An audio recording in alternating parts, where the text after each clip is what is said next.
નમસ્કાર વહાલા બાળકો, હવે તમે આ વિષયના વિડીયોઝ એક સાથે પણ જોઈ શકો છો.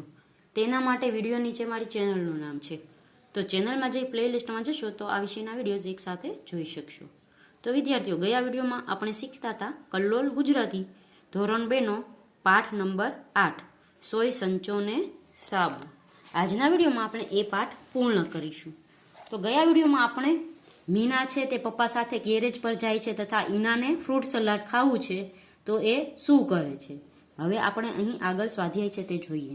અલગ હોય તેની ફરતે સર્કલ કરો. તો અહીં આપણે નામ આપેલા છે તેમાં અલગ હોય ને તેની ઉપર આપણે સર્કલ કરવાનું. જેમ કે ગાડી, ડ્રાઈવર, પાના અને ઇસ્ત્રી.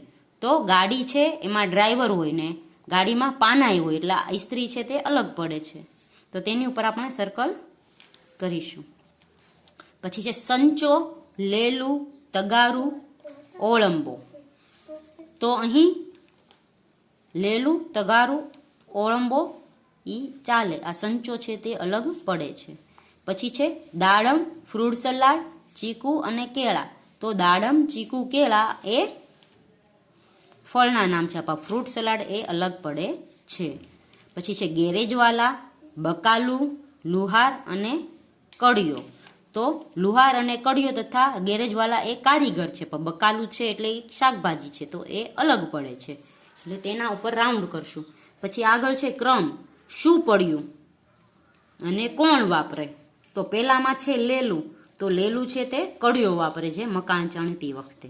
પછી બીજું છે કાતર, તો તે દરજી વાપરે છે આપણે કાપડ કાપવા માટે. પછી 3 નંબરનું છે પોલિશની ડબ્બી, તો તે મોચી વાપરે છે બૂટ પોલિશ કરવા માટે. પછી છે લાકડાનો ટુકડો, તો લાકડાનો ટુકડો કોણ વાપરશે? સુથાર વાપરશે. પછી છે ખીલ્લી, તો ખીલ્લી છે તે લુહાર વાપરશે. પછી છે પેન્સિલ, તો પેન્સિલ છે તે દરજી વાપરે, કારણ કે એને માપ લેવા માટે અને માપ લખવા માટે. પછી છે હથોડી, તો હથોડી છે તે લુહાર વાપરશે. પછી આગળ છે ઈંટનો ટુકડો, તો ઈંટનો ટુકડો કડિયો વાપરશે ઘર ચણવા માટે. તો અહીં આપણે જોયું કે કયું સાધન છે અને તે કયો કારીગર વાપરે છે. પછી છે યાદ કરીને લખવાનું, તો અહીં છે એક જગ્યાએ બેસીને કામ કરનાર, તો એક જગ્યાએ બેસીને કામ કરનાર જે હોય તેને અહીંયા લખવાનું. પછી ફરી ફરીને કામ કરનાર, એટલે જે ફેરિયા જેવું કામ કરતા હોય ને બધા ફરી ફરીને કામ કરતા હોય તે અહીંયા લખવાનું છે. પછી એક જગ્યાએ બેસીને અને ફરી ફરીને એમ બંને રીતે કામ કરનાર, તો જે માણસો જે કારીગર એક જગ્યાએ બેસી અને ફરી ફરીને કામ કરે છે તેનું નામ અહીં લખવાનું છે. તો સૌથી પહેલા છે તો તેમાં આવશે દરજી, જે એક બે જગ્યાએ બેસીને કામ કરે. પછી સ્ટેશનરી વાળો, પછી છે મોબાઈલ વાળો, પછી છે ઇલેક્ટ્રિકની વસ્તુઓ જો વેચે તે,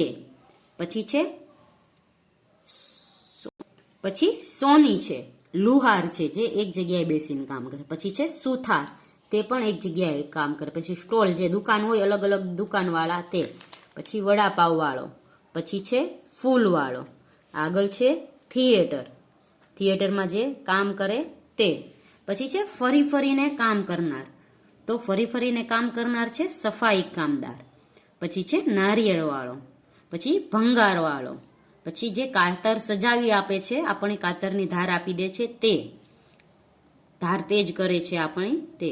પછી પાણીપુરી વાળો, જે આપણા ઘરની આજુબાજુ આવીને પાણીપુરી વેચે છે. પછી છે ફરસાણ વાળો, ક્યારેક સમોસા વાળો, ઢોકળા વાળો, એ પણ આપણા ઘરની આજુબાજુ આવતા હોય છે.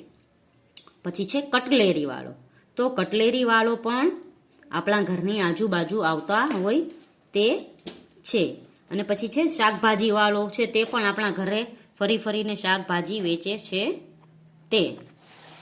પછી આગળ છે એક જગ્યાએ બેસીને અને ફરી ફરીને બંને રીતે કામ કરનાર, તો શાકભાજી વેચનાર છે તે એક જગ્યાએ બેસીને પણ શાકભાજી વેચે છે અને આપણા ઘરની આજુબાજુ આવીને પણ શાકભાજી વેચે છે. પછી પાણીપુરી વાળો, તો પાણીપુરી વાળો પણ એક જગ્યાએ પાણીપુરી વેચે છે અને ફરી ફરીને પણ પાણીપુરી વેચે છે. પછી આઈસ્ક્રીમ વાળો, તો આઈસ્ક્રીમની દુકાન વાળો હોય તો તે ત્યાં બેસીને વેચે છે, બીજા જે ફરી ફરીને માટલા ગુલ્ફી વાળા અને બીજા જે આઈસ્ક્રીમ વાળા એ બધા ફરી ફરીને વેચે છે. પછી છે ફળ વાળો, તો તો ફળવાળો એ તે ફળની લારી જ્યાં ઊભી હોય ત્યાં પણ વેચી શકે છે અને ફળની લારી બધે ફેરવીને પણ વેચી શકે છે. પછી કપડાં વેચનાર, તો દુકાનમાં કપડાં વેચનાર હોય તો તે દુકાને બેસીને કપડાં વેચે અને એ સિવાય બધા પોટલા બાંધીને પણ કપડાં વેચવા આપણા ઘરની આજુબાજુ આવે છે. આગળ છે બ્લેન્કેટ વેચનાર, તો બ્લેન્કેટ છે તે દુકાનમાં પણ વેચાય છે અને આપણા ઘરની આજુબાજુ પણ વેચાય છે. પછી છે સમોસાવાળો, તો સમોસા તો ફરસાણની દુકાન હોય તો ત્યાં પણ વેચાય છે અને આપણી આજુબાજુમાં પણ સમોસા વેચવાવાળા આવે છે. પછી આગળ છે બંગડી અને કટલેરીવાળા, તો કટલેરીવાળાની પણ દુકાન હોય છે અને એ આપણી આજુબાજુમાં પણ વેચવા માટે આવે છે.